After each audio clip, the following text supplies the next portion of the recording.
प्रथम राष्ट्रीय अध्यक्ष डॉक्टर श्यामा प्रसाद मुखर्जी के बलिदान दिवस पर सांसद आशीष दुबे ने और पार्टी के समस्त पदाधिकारियों एवं कार्यकर्ताओं ने डॉक्टर श्यामा प्रसाद मुखर्जी के बलिदान दिवस में उन्हें याद किया और उनके द्वारा किए गए प्रशंसनीय कार्यों के बारे में मीडिया से बात की और उनको नमन करते हुए उन्होंने बताया कि ऐसे तेजस्वी और यशस्वी राष्ट्रीय अध्यक्ष हमारे लिए प्रेरणादायी हैं। हमें उनकी प्रेरणाओं को अपने जीवन में उतारना चाहिए, जिससे हमारा जीवन भी उनकी तरह सफल हो सके। कि भारतीय जनसंघ के संस्थापक अध्यक्ष और मेरा ऐसा मानना है कि स्वतंत्र भारत के प्रथम बलिदानी, जिन्होंने इस देश के लिए अपनी जान को न्यौछावर किया, ऐसे हमारे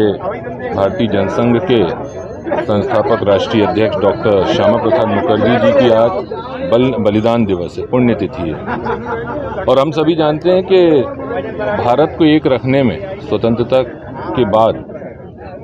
सरदार पटेल के साथ अगर किसी ने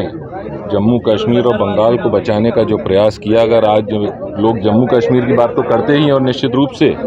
उसके लिए उन्होंने बिना परमिट के वहाँ यात्रा की और वहाँ पर अपना बलिदान भी दिया, लेकिन अगर आज बंगाल भी जो बचा है, पश्चिम बंगाल, वो भी मुझे लगता है कि डॉक्टर श्यामा प्रसाद मुखर्जी जी ने डॉक्टर सरदार पटेल के साथ इस भारत को अखंड भारत का स्वरूप देने का जो काम किया है, निश्चित रूप से आज हम भारतीय जनता पार्टी के कार्यकर्ता, चूँकि वो हमारे प्रथम राष्ट्रीय अध्यक्ष रहे हैं और उनके बताए हुए मार्ग पर चलकर हम लोग आज देश सेवा कर रहे हैं, भारत माता की सेवा कर रहे हैं। और आज जम्मू कश्मीर अगर भारत के चित्र पर दिख रहा है, भारत माता का मस्तक बना हुआ है, तो वो सिर्फ और सिर्फ डॉक्टर श्यामा प्रसाद मुखर्जी जी के कारण आज इस अवसर पर हम सभी कार्यकर्ताओं ने यहाँ आकर उनको नमन किया, उनके बलिदान दिवस पर उनको याद किया और सभी से आग्रह किया है भारतीय जनता पार्टी के कार्यकर्ताओं से कि उनके बताए हुए मार्ग पर हम चलें और राष्ट्र को मजबूत करें और पार्टी को मजबूत करें। वहीं लोक निर्माण मंत्री राकेश सिंह ने इस अवसर में जबलपुर को किस तरीके से और अच्छा प्राकृतिक माहौल दे, इस विषय पर उन्होंने बताया कि जबलपुर प्राकृतिक रूप से पर्यटन हब है। पहले आवश्यकता थी मार्केटिंग की, इंफ्रास्ट्रक्चर की, और एक के बाद एक अनेक संरचना जबलपुर में ऐसे स्थापित हुई जो देखते ही बनती है। पर्यावरण के केंद्र के साथ साथ पर्यटन का एक आकर्षण का केंद्र बने और वहाँ टाइगर सफारी की स्थापना हो ताकि जबलपुर को उसका लाभ मिल सके। लेकिन माननीय उच्च न्यायालय की रोक के उपरांत उस विषय को हमें छोड़ना पड़ा। लेकिन जबलपुर में ही मदन महल की पहाड़ी पर स्थित ठाकुर ताल 250 हेक्टेयर का जंगल वहां का खूबसूरत स्थान है, जहां जाने के बाद हमें ऐसा लगता है कि हम किसी पहाड़ी पर हैं, जो कि बहुत ही सुंदर स्थान है। और इसलिए तय किया गया कि उनको डेवलप करके पर्यटकों के लिए आकर्षण के बड़े केंद्र के रूप में विकसित करेंगे और एक एनिमेट टूरिस्ट हब के रूप में वह विकसित हो। एवं अन्य सभी बातों को लेकर लोक निर्माण मंत्री राकेश सिंह ने अपने मन की बात कही। जबलपुर में प्रारंभ से कहता आया हूं कि प्राकृतिक रूप से पर्यटन हब है। पहले आवश्यकता थी उसकी मार्केटिंग की, आवश्यक इंफ्रास्ट्रक्चर की,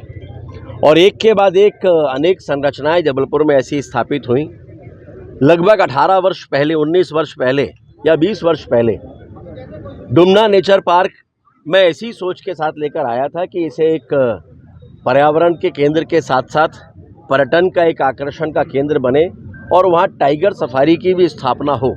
ताकि जबलपुर को उसका लाभ मिल सके। लेकिन किन्हीं कारणों से माननीय न्यायालय की रोक के उपरांत उस विषय को हमें छोड़ना पड़ा। लेकिन जबलपुर में ही मदन महल की पहाड़ी पर स्थित ठाकुर ताल और वो 250 हेक्टेयर का जंगल, वो खूबसूरत स्थान है जहाँ जाने के बाद हमें ऐसा लगता है कि हम पूर्वोत्तर राज्यों में वर्षा काल में किसी पहाड़ी पर हैं। इतना सुंदर वो स्थान है और इसलिए तय किया कि उसको डेवलप करके पर्यटकों के लिए एक आकर्षण के बड़े केंद्र के रूप में विकसित करेंगे और एक एमिनेंट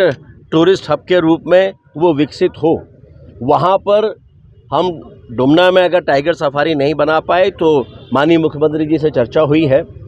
और यहाँ पर हम एक जू कम रेस्क्यू सेंटर की स्थापना कर सकते हैं और करेंगे, जिसमें टाइगर, लेपर्ड और लायन तीनों ही होंगे और उसके साथ साथ एक छोटा बर्ड्स हेवन जैसी संरचना भी यहाँ पर बनाएंगे। और चूँकि रानी दुर्गावती जी का हवन कुंड भी वहाँ पर है, उनके कालखंड का, ऐसी और भी संरचनाएं वहाँ पर हैं, तो हम कह सकते हैं कि heritage tourism, eco tourism, wildlife tourism और साहसिक पर्यटन, एडवेंचर टूरिज़्म, ये सभी एक साथ एक ही जगह पर होंगे, क्योंकि वहाँ पर जिप लाइन भी 2 पहाड़ों के बीच में हम बनाएंगे। उस जिप लाइन के माध्यम से एक पहाड़ से दूसरे पहाड़ तक जाया जा सकेगा। ट्रैकिंग की सुविधाएं भी वहाँ पर होंगी। उसके अलावा संग्राम सागर से भी उसको जोड़ने जा रहे हैं। वहाँ से एक पाथवे बनेगा जिसके माध्यम से पर्यटक वहाँ ऊपर भी आएंगे। और वहाँ जो चिकनी घटिया है वहाँ पर 70 फीट की ऊंचाई पर एक व्यू पॉइंट भी रहेगा, जिसमें न केवल दोनों पहाड़ियाँ संग्राम सागर, मदन महल का किला,